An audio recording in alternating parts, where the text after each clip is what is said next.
الرحیم سید توصیف ہاشمی ایڈوکیٹ آپ سے مخاطب ہوں۔ ناظرین، آج ہم بات کریں گے کہ گارڈین شپ اور کسٹڈی یعنی حضانت اور ولایت میں فرق کیا ہوتا ہے۔ بنیادی طور پر ہمارے ہاں جو سوسائٹی میں کانسیپٹ پایا جاتا ہے، عموماً دونوں چیزوں کو لوگ ایک ہی کانسیپٹ سمجھتے ہیں، حضانت اور کسٹڈی۔ حضانت، کسٹڈی یا گارڈین شپ یا جو ولایت ہے، اس دونوں کو مکس کر کے سمجھتے ہیں، لیکن یہ بالکل دو الگ الگ کانسیپٹ ہیں۔ یعنی اگر ہم حضانت کی بات کریں تو اس سے مراد فزیکلی کسٹڈی ہوتی ہے،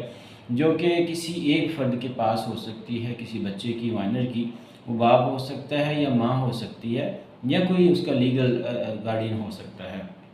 ناظرین، اب ہم یہ دیکھتے ہیں کہ بنیادی طور پر جو کسٹڈی ہے وہ فزیکل کسی جگہ پہ ہونا بچے کا، وہ کہلاتا ہے وہ ماں کے پاس ہو تو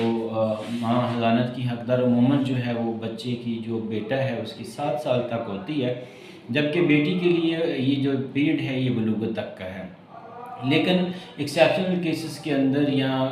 جو ایکسیپشنل سرکمسٹانسز ہیں اس میں یہ بات وائس ورسا ہو سکتی ہے، یعنی بیٹی چھوٹی عمر میں بھی باپ کے پاس جا سکتی ہے اور بیٹا بھی چھوٹی عمر میں بھی باپ کے پاس جا سکتا ہے۔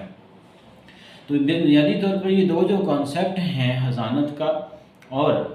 گارڈین شپ کا یا ولایت کا، یہ دو مختلف کانسیپٹ ہیں۔ اس کی مثال کچھ اس طرح سے لیتے ہیں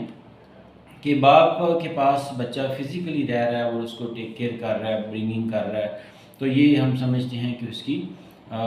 فزیکل کسٹڈی ہے اس کے پاس، اور وہ حق حضانت اس کے پاس کورٹ نے اس کو دے دیا ہے۔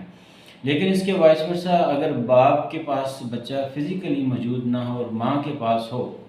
اس کے باوجود بھی باپ جو ہے وہ لیگل گارڈین اور نیچرل گارڈین کہلاتا ہے، یعنی اس کے پاس بچے کی زندگی کے جو اہم فیصلے ہیں وہ کرنے کا اختیار بہرحال موجود رہتا ہے، قانونی طور پر بھی اور شرعی طور پر بھی۔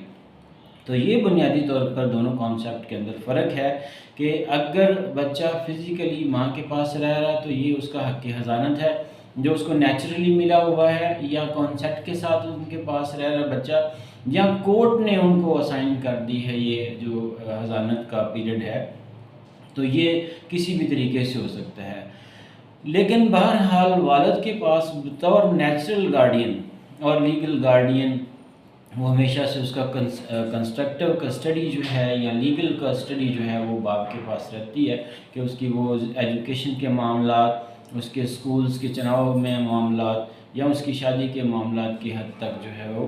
باپ بااختیار رہے گا، وہ اس کے تمام تر اہم زندگی کے فیصلوں میں وہ اپنا رول پلے کرے گا۔